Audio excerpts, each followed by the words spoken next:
They didn't hear an explosion, no sirens, no gunfire, just silence. At 2:38 a.m., deep inside the IT wing of Düsseldorf University Hospital, a technician watched the heartbeat of the hospital vanish. One terminal blinked, then another. Monitors went dark. Diagnostic systems froze mid-operation. Emails hung in limbo. And then on every screen, a single sentence lit up in red. Your files have been encrypted.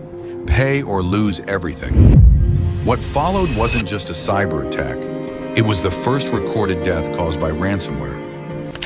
This is the story of the hacker who held a hospital ransom. The chilling story of a cyber attack that shut down hospital systems in Germany, resulting in the first ever death linked to ransomware.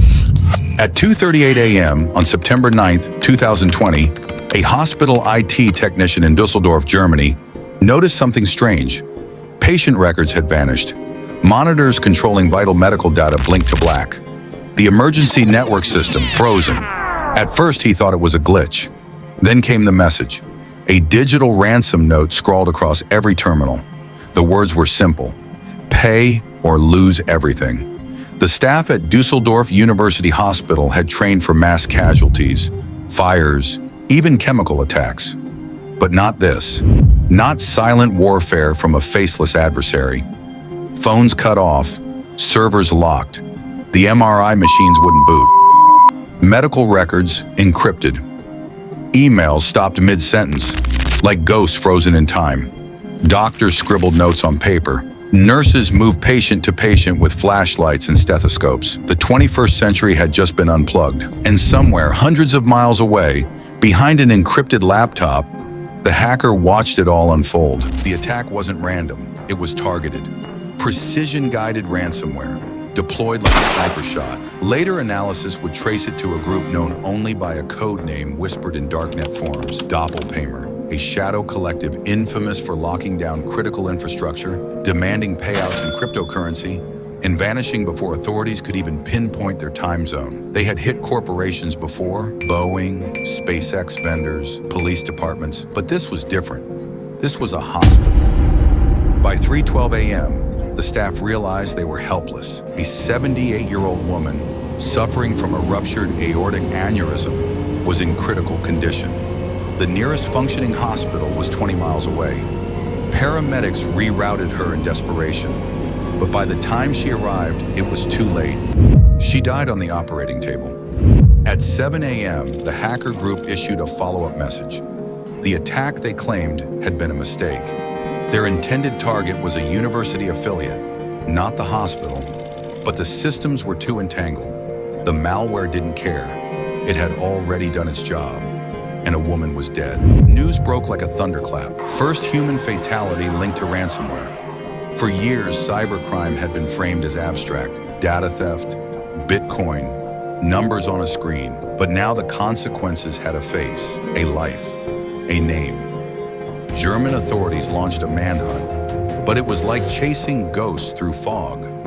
IP addresses rerouted through 4 continents, servers bouncing through bulletproof hosts in Moldova, Russia, South Africa. Investigators pieced together fragments, a string of phishing emails sent to university researchers, a breach in an outdated Citrix gateway. From that crack, the hackers had crawled into the hospital's nervous system and infected it like a virus. Forensics teams would later find that the malware was custom-built, modular, adaptive. It mapped the internal network like a digital predator hunting its prey. It knew what to encrypt, what to spare, and how to wait. Days, weeks, it watched. Then it struck. By then, ransomware was already a booming black market. Cyber gangs traded zero-day exploits the way arms dealers traded AK-47s. But after Düsseldorf, the game changed. What had once been a profit scheme now looked like terrorism. Hospitals across Europe went on high alert. From Paris to Prague, IT departments scrambled to audit their systems. Firewalls were patched, backup protocols updated, but the fear lingered. If one group could accidentally kill a patient, what would happen when they did it on purpose? The public never learned who the woman was. Her family asked for privacy. But inside Germany's Federal Criminal Police Office, the investigation intensified. Undercover agents lurked on dark web markets. Bitcoin wallets were traced. Europol issued quiet alerts to allied agencies. But like vapor, the culprits disappeared. 6 months later, a man in Ukraine was arrested. Not for the Düsseldorf attack, but for running a ransomware as a service platform. He had supplied tools to groups like Doppelpaymer. His home was a fortress of wires and cash. Behind a false wall, police found a cold wallet containing millions in crypto. He refused to speak. His laptop was encrypted with military-grade protection, booby-trapped to wipe if accessed incorrectly. He had built a system that turned digital extortion into a business model. For every victim, he earned a cut. For every life ruined, a commission. Still, the Düsseldorf attack remained unsolved. By 2023, hospitals were under siege. In Ireland, a national health system collapsed for weeks. In Los Angeles, a maternity ward delayed deliveries because of a ransomware lockout. The targets were changing, but the weapons were the same: invisible, patient, and devastating. In Germany, the incident forced a reckoning. The hospital restructured its entire IT department. Emergency protocols were updated. Paper backups returned, but there was no undoing the damage. The woman's death marked a line in history, a threshold.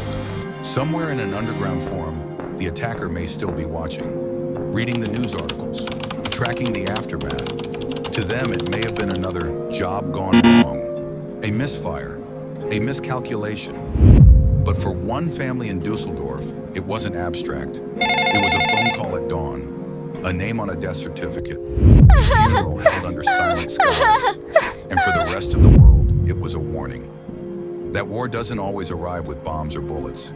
Sometimes it arrives as code.